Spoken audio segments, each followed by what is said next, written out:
हमारे पास बहुत सारे न्यूली मैरिड कपल आते हैं और जब वो पहले एंटर करते हैं हॉस्पिटल में तो उनके दिमाग में जो पहला सवाल रहता है वो है, मैम कुछ ऐसा टिप्स बता दीजिए जिसमें हम लोग जल्द से जल्द कंसीव कर जाएं।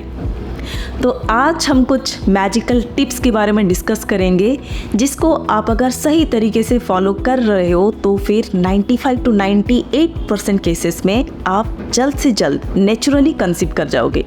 तो आइए स्टार्ट करते हैं।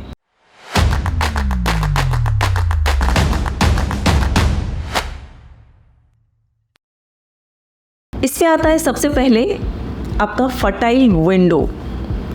तो फर्टाइल विंडो क्या है? ये आपका साइकिल का कुछ ऐसे दिन है जिस दिन में अगर आप इंटरकोर्स करते हो तो फिर आपका कंसीव करने का रेट सबसे ज़्यादा होता है। तो पहले आइए जानते हैं साइकिल लेंथ क्या है। एक पीरियड और दूसरे पीरियड के बीच जितने दिन होते हैं वो है साइकिल लेंथ। यानी कि आपका पीरियड अगर 30 दिन के बाद आता है तो फिर आपका साइकिल लेंथ है 30 डेज़। अगर 40 डेज़ के बाद आपका पीरियड आ रहा है तो आपका साइकिल लेंथ है 40 डेज़। तो बहुत सारी महिलाओं का साइकिल रेगुलर होता है और कई सारे महिलाओं का साइकिल इरेगुलर भी होता है। अब आइए जानते हैं ओव्यूलेशन डे कैसे कैलकुलेट किया जाता है। पहले आइए बात करते हैं जिन लोगों का रेगुलर साइकिल हो उनका कैसे कैलकुलेट करें। अगर किसी का 30 डेज़ का साइकिल लेंथ है, इसका मतलब क्या है पहले आइए जानते हैं। किसी को अगर 1 तारीख को पीरियड स्टार्ट हुआ है और नेक्स्ट रीडिंग दिखाई दे रहा है 30 तारीख को, इसका मतलब 30 डेज़ का साइकिल लेंथ है। किसी का पीरियड 1 तारीख स्टार्ट हुआ है और 26 को अगर पीरियड स्टार्ट हो गया है तो फिर 26 डेज का साइकिल है।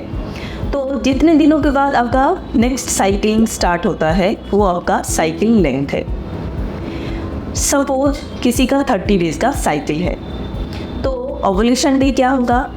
जो साइकिल लेंथ है उससे हम लोग -14 डेज करेंगे तो फिर हम लोगों को ओव्यूलेशन डे मिल जाएगा।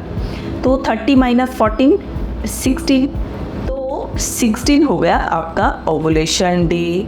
बट अगर आप बोलोगे कि 16th डे में इंटरकोर्स करोगे तो कंसीव कर जाओगे तो ये गलत है।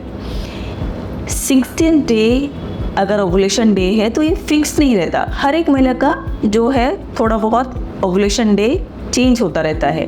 किसी महीने 16 होगा, किसी महीने 15 होगा, किसी महीने 17 भी होगा। तो हम लोग ये आपको रिकमेंड करेंगे कि जो ओव्यूलेशन डे आपने कैलकुलेट किया है उससे 3 दिन पहले और उसके बाद 3 दिन जो है वो हमारे कंसीव करने के लिए सबसे इम्पोर्टेंट है। अब अभी हम बात करेंगे कोई पेशेंट का, सपोज किसी का 35 डेज का साइकिल है तो 35 - 14 21, तो 21 ओव्यूलेशन डे हो गया। ओव्यूलेशन डे का आप 3 दिन पहले और 3 दिन के बाद, ये जो 6 डेज हैं ये बहुत ही इम्पोर्टेंट है, इसको आपको मिस नहीं करना चाहिए। अब हम बात करेंगे इरेगुलर साइकिल। कोई महिलाएं हैं जिनको PCOD रहता है, हार्मोन इम्बैलेंस रहता है। तो हार्मोन इम्बैलेंस अगर है तो फिर आपका साइकिल जो है वो गड़बड़ हो जाता है। तो किसी को 30 दिन में पीरियड आता है और उसी से महिला को 2 महीने के बाद पीरियड आता है। तो ऐसे सिचुएशन में आप अपने शॉर्टेस्ट साइकिल लेंथ लिख लीजिए और लॉन्गेस्ट साइकिल लेंथ लिख लीजिए।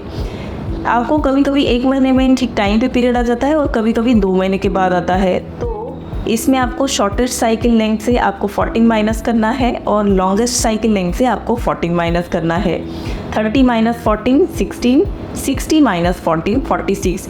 तो ये आपका ओव्यूलेशन डे शॉर्टेस्ट साइकिल के हिसाब से और 46 आपका लॉन्गेस्ट साइकिल के हिसाब से।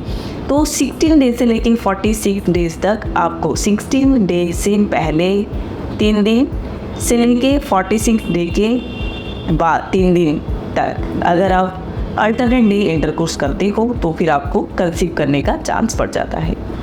नंबर 2, कितना फ्रीक्वेंसी में आप इंटरकोर्स करोगे तो कंसीव करने का रेट बढ़ जाएगा।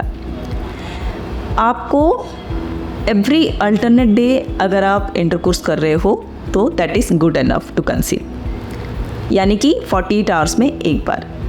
बट ऐसा नहीं है कि अगर आप हर दिन कर रहे हो तो आपका कंसीव करने का रेट कम हो जाएगा। आप हर दिन भी कर सकते हो, बट 48 आवर्स इंटरवल में अगर आप कर रहे हो तो वो सफिशिएंट है। डाइट का बहुत ही बड़ा रोल है। अभी हमारे जो लाइफस्टाइल हो गया है, अभी एक ऐसे कपल आपको नहीं दिखाई देगा जहाँ पे आपका हर हफ्ते में या फिर हर 2 हफ्ते में कोई जंक फूड ना ले रहा हो। हर हफ्ते में तो कभी कभी तो मोमोज़ या फिर पिज़्ज़ा या फिर बर्गर आप ले लेते हो। क्या आपको पता है जंक फूड लेने से क्या क्या नुकसान हो सकता है? जंक फूड अगर आप ले रहे हो तो हमारी बॉडी से कुछ ऐसे हार्मोन्स रिलीज होता है जिनके कारण आपका वेट गेन हो सकता है।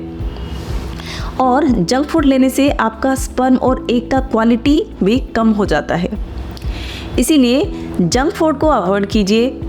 ट्राई कीजिए कि ऐसा फूड लो जाओ जिसमें विटामिन सी सफिशिएंट हो, विटामिन ए सफिशिएंट हो। फ्रूट्स इंटेक को आप बढ़ा दीजिए। ट्राई कीजिए कि दिन में 2 बार फ्रूट्स वाला स्नैक्स आप लो। अगर आप फ्रूट्स लेते हो रेगुलर बेसिस पे तो फ्रूट्स में एंटीऑक्सीडेंट्स होते हैं जिसको लेने से आपके एग और स्पर्म का क्वालिटी इम्प्रूव होता है। नंबर 4, एक्सरसाइज का बहुत बड़ा रोल है। तो एक्सरसाइज किस टाइप का एक्सरसाइज करें? एक्सरसाइज हम लोग एरोबिक्स कर सकते हैं, जॉगिंग कर सकते हैं, वेरियस टाइप ऑफ एक्सरसाइज कर सकते हैं। बट ध्यान रखने वाली बात ये है कि आप ओव्यूलेशन डे से पहले आप जो स्ट्रेनस एक्सरसाइज कर रहे हो वो आप करो। बट जिन टाइम ओव्यूलेशन डे है यानी कि फर्टाइल विंडो जैसे करके कि आपका 7 डेज हो गया पीरियड का, अभी जो next 10 days fertile window start हो गया है, तो इस दौरान आप कोशिश करो कि आप ब्रिस्क वॉक करो और जो आप एक्सरसाइज बहुत स्ट्रेनस एक्सरसाइज कर रहे थे उसको आप कम कर दो। अगर आप 30 मिनट्स वॉक करते हो डेली तो फिर आपका जो पेल्विक ब्लड सर्कुलेशन बढ़ जाता है। इसके कारण आपको कंसीव करने का चांस बढ़ जाता है। नंबर 5, स्ट्रेस का बहुत ही बड़ा रोल है। स्ट्रेस के कारण आपके बॉडी का इम्यून सिस्टम वीक हो जाता है। स्ट्रेस के कारण आपका हार्मोनल बैलेंस जो है वो ख़राब हो जाता है और स्ट्रेस के कारण आपका जो अंडे और स्पर्म का क्वालिटी ख़राब होता है। तो स्ट्रेस को अवॉइड करना चाहिए। अब आप ये पूछोगे कि स्ट्रेस आजकल के लाइफस्टाइल में कैसे कम किया जाएगा? घर पे भी स्ट्रेस है, ऑफिस में भी स्ट्रेस है। स्ट्रेस को कम करें तो कैसे? स्ट्रेस को कम करने के लिए आपको करना पड़ेगा breathing exercise, yoga and meditation. अगर आप दिन में 10 to 15 डेज ब्रीदिंग एक्सरसाइज आप रेगुलर बेसिस पे आप कर रहे हो तो फिर आपका स्ट्रेस लेवल वैसे ही कम हो जाएगा। तो स्ट्रेस कम करना बहुत ही ज़रूरी है जल्दी कंसीव करने के लिए। लास्ट पार्ट में हम लोग डिस्कस करेंगे ड्यूरेशन ऑफ सेक्स और पोजीशन ऑफ सेक्स। क्या कोई रोल है कंसीव करने में? बिल्कुल नहीं है।